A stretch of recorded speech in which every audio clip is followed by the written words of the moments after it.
બોટાદમાં છેલ્લા ઘણા સમયથી માર્કેટમાં ટ્રાફિકને લઈને અનેક સમસ્યાઓ સર્જાતી હતી, જેને લઈને આજે નગરપાલિકા દ્વારા બોટાદના જે નડતરો હોટલાઓ છે, લારી ગલ્લાઓ છે, જેને દૂર કરવામાં આવી રહ્યા છે. અને નગરપાલિકા દ્વારા સંપૂર્ણ કામગીરી થઈ રહી છે. આપ જોઈ રહ્યા છો, મારા સહયોગી કેમેરામેનને કહી કે આગળ આવીને દર્શાવે કે આ બધી કામગીરી થઈ રહી છે. આપણે અત્યારે નગરપાલિકાના જે કર્મચારી જે અહીં આવ્યા છે એની સાથે જ આપણે વાત કરશો.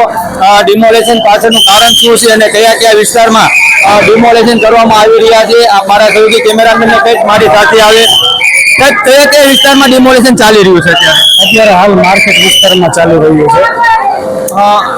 કઈ કઈ પ્રકારનું ડિમોલેશન હાથ ધરવામાં આવ્યું છે? અત્યારે હાલ કાચા દબાણનું દૂર કરવામાં આવ્યું છે, જે ટ્રાફિકને સમસ્યા રૂપ થતું હોય અને ફૂટપાથ ઉપર ગેરકાયદેસર દબાણ કર્યું હોય ને એવા પ્રકારનું અત્યારે ડિમોલેશન ચાલુ કર્યું છે.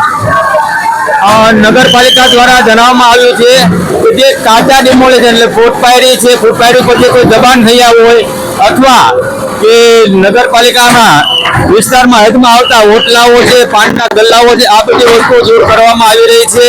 પણ ખાસ કરીને વાત કર્યો તો બોટાદ માર્કેટની અંદર ગમે એટલું ડિમોલેશન કરવામાં આવશે પણ વાહનોને અવારનવાર આ તકલીફો રહી છે અને રહેશે. આપણે જે કોઈ પોલીસ પ્રશાસન સાથે પણ વાત કરવાની કોશિશ કરશો કે શું કહી રહ્યા છે અને આ ડિમોલેશન પાછળનું ખરેખર કારણ શું છે એ પણ જાણશો.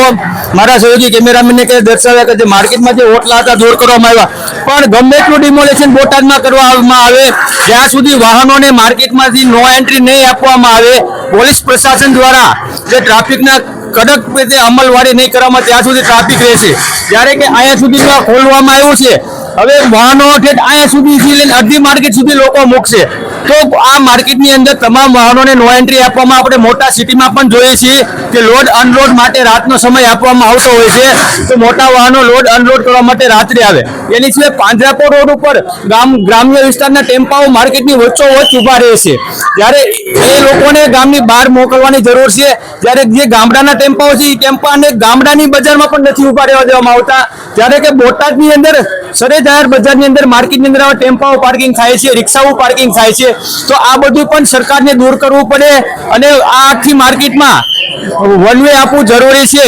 અને નાના વાહનો માટે વન વે આપવામાં આવે અને મોટા વાહનો માટે નો એન્ટ્રી જાહેર કરવામાં આવે તો જ તે ટ્રાફિકની સમસ્યા દૂર થશે.